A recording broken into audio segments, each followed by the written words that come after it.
60% of houseplants sold in big box stores and dollar chains are propagated for between 30 cents and $1.20 per unit. The retail markup on the lowest tier runs between 400 and 800%. The markup on the highest tier can exceed 3,000%. The plant does not change that much, the story around it does. 7 brands and retailers dominate the houseplant market across its full price spectrum. 4 of them are selling you a commodity dressed in a story. 3 of them are selling you something the price actually reflects. Starting at level 7 with the entry that sets the template for everything wrong with how this industry prices green things. Level 7. Dollar Tree houseplants. A 4-inch pothos or snake plant in a Dollar Tree or similar dollar format store retails for $1.25, recently shifted to $1.50 as the fixed price model adjusted to inflation. The actual landed cost of that unit, including propagation, growing medium, plastic pot, transport, and store margin, runs between 70 cents and $1.10 in volume. That is not the problem. The problem is what you get for that 70 cents. Growing medium in this tier is routinely a peat-based mix with minimal perlite, meaning drainage is poor and root rot risk is elevated within the first 2 to 4 weeks of consumer ownership. The pots contain no drainage hole in a significant share of units. A consumer survey by a major houseplant community in 2022 found that plants purchased at dollar format retailers had a reported 60-day survival rate below 50% among first-time buyers. You are not buying a plant. You are buying the idea of a plant, and the idea lasts about 6 weeks. Level 6. Home Depot and Lowe's Garden Center, mass market tier. A 6-inch tropical pothos, Dracaena, Peace Lily retails between $8 and $18. These plants are sourced predominantly from large-scale Florida and California wholesale growers, the 2 states that account for roughly 80% of domestic foliage plant production by USDA figures. The grower wholesale price on a 6-inch tropical runs between $1.50 and $3 depending on species and season. Home Depot's garden category operates on gross margins between 35 and 45% standard for hard goods retail. That math is not egregious. The issue is consistency. Mass market garden centers turn inventory at high volume in conditions not optimized for plant health, fluorescent lighting, low humidity, irregular watering cycles managed by general store staff rather than horticulturalists. Independent nursery data suggests that mass retail tropical plants show significantly higher rates of pest load and root stress at point of sale compared to specialty channel equivalents. The verdict: the price is fair. The condition of what you bring home frequently is not. And before the next level, note this. The single most important variable in this category is not the species, not the pot, not even the soil. It is the supply chain that touched the plant before you did. Keep that in mind as the numbers climb. Level 5. Trader Joe's houseplant section. A 4-inch succulent retails for $2.99. A 6-inch tropical runs $5 to $7. Trader Joe's operates on a private label, direct sourcing model across most of its product categories, and its plant section follows a similar logic. It buys in volume directly from regional wholesale growers on short-term rotational contracts, bypassing the distributor layer that adds 15 to 25% to cost in the standard mass retail supply chain. The result is that a Trader Joe's 6-inch pothos at $5 and a Home Depot equivalent at $12 can share sourcing geography and sometimes the same wholesale operation. What Trader Joe's does not offer is any pretense of curation or horticultural expertise. Selection rotates weekly based on availability, staff plant knowledge is minimal, and packaging is utilitarian. You are getting a real plant at a structurally lower price because one distribution layer has been removed, no more, no less. Verdict: the best value per dollar in mass retail with the caveat that you are buying blind into whatever rotation landed that week. Level 4. Bloomscape. A 6-inch pothos ships for $29. A 10-inch fiddle leaf fig runs between $80 and $120. Bloomscape operates under a direct-to-consumer model founded in 2018, with plants shipped directly from greenhouse to consumer, bypassing retail entirely. The company was acquired by a private equity-backed group in 2021 as part of a broader consolidation wave in the DTC houseplant space. Post-acquisition, some consumer reviews documented a shift in plant quality consistency, and the brand's Trustpilot and Reddit presence reflects a divided post-2021 customer base. The gross margin structure in DTC plant retail, once you account for shipping, packaging, and plant guarantee programs, typically runs 40 to 55% at these price points. What Bloomscape sells when it delivers on its model is convenience and a 30-day guarantee.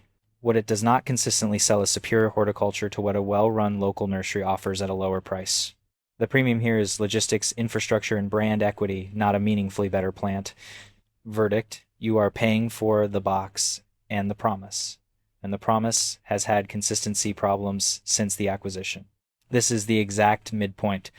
4 levels built on varying degrees of commodity markup. What comes next is a different category of decision entirely, where the premium begins to have a legitimate material basis. Level 3, local independent nurseries mid-range specialty tier. Pricing here is inherently variable, but a well-established independent nursery in a mid-sized U.S. market typically prices a 6-inch tropical at $15 to $25 and a rarer specialty specimen at $40 to $150. These operations source from a combination of wholesale growers and, in the better cases, their own propagation programs. The margin structure at a well-run independent nursery runs 45 to 60%, comparable to Bloomscape on paper. The difference is what that margin funds. Staff at serious independent nurseries carry genuine horticultural knowledge. Plants are maintained in conditions that approximate their actual growing requirements. Pest monitoring is active. Turnover is managed relative to plant health rather than retail velocity. There is no parent company extracting a management fee or a private equity firm optimizing for exit multiple. The money stays in the growing infrastructure. A 2020 survey by the National Gardening Association found that consumers who purchased from independent nurseries reported significantly higher long-term plant survival rates than those purchasing from mass market channels. No licensing fee, no wholesale intermediary, no algorithm deciding how much marketing spend the snake plant deserves. Verdict: the most honest price to value relationship in this ranking if you have access to a good one. Level 2, the sill. A 6-inch plant ships for $35 to $55. The Sill was founded in 2012 and built its brand around design-forward ceramic pots, educational content, and a subscription model. It operates under a venture-backed structure and has raised over $15 million in disclosed funding rounds. The plant itself at the Sill is sourced from the same wholesale Florida and California growers that supply the mass market tier. The verified differentiation is in the ceramic pot proprietary designs manufactured in partnership with ceramicists and in the educational ecosystem around the plant. Care cards and app, digital support. The gross margin on a $35 plant plus pot bundle, when the ceramic pot has a landed cost of $4 to $7 and the plant wholesale cost runs $2 to $4, leaves a substantial portion of the retail price allocated to brand infrastructure, content production, and customer acquisition cost.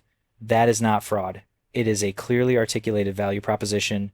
You are buying the design object and the support system as much as the plant. The question is whether you want that. If you already know how to keep a pothos alive, you are paying a significant brand premium for a pot you could source independently for $12. Verdict: legitimate premium for design and support, zero premium for the plant itself. Level 1, Pistol's Nursery, or a comparable best-in-class independent specialty operation with verified rare plant propagation and in-house horticultural expertise. At this tier, a rooted cutting of a rare Monstera Thai constellation at $150 to $300, a mature Philodendron gloriosum at $200 to $400. The premium has a material basis that does not exist in any previous level. Rare cultivars at this tier are genuinely supply-constrained. Thai constellation Monsteras, for example, are produced through tissue culture at a small number of licensed laboratory operations globally, primarily in the Netherlands and Thailand, with U.S. production scaling slowly through the 2020s. The propagation cost per plant through tissue culture runs meaningfully higher than standard cutting propagation, and the grow-out period from lab to sellable size runs 12 to 24 months. Pistols, operating out of Portland since 2007 under continuous independent ownership, maintains its own propagation program, employs staff with formal horticultural credentials, and has a documented track record of bringing verified rare species to market without the misrepresentation issues that plagued parts of the online rare plant market between 2020 and 2022, when unverified sellers flooded platforms like Etsy and Facebook Marketplace with mislabeled or diseased specimens. The premium here reflects actual input cost, genuine scarcity, and an ownership structure that has not been optimized for exit. Verdict: the only level in this ranking where the price is anchored in something that cannot be replicated by a mass market supply chain. Across these 7 levels, one pattern holds without exception. The price of a houseplant tells you almost nothing about its quality and almost everything about the infrastructure that touched it before it reached you. A dollar store plant and a bloomscape plant share more supply chain DNA than the price difference implies. A mid-range independent nursery and a $200 rare specimen operation share more horticultural rigor than any mass-market brand in the middle of this list. The question worth asking before any plant purchase is not what it costs. It is how many intermediary layers, brand budgets, and equity extraction events sit between the grower and your windowsill. In this category, every layer you can eliminate is money that stays in your pocket and counterintuitively often results in a healthier plant. In an industry that learned to dress up commodity agriculture in ceramic pots and branded soil bags, knowing who actually grew what you're buying is the only information that protects you.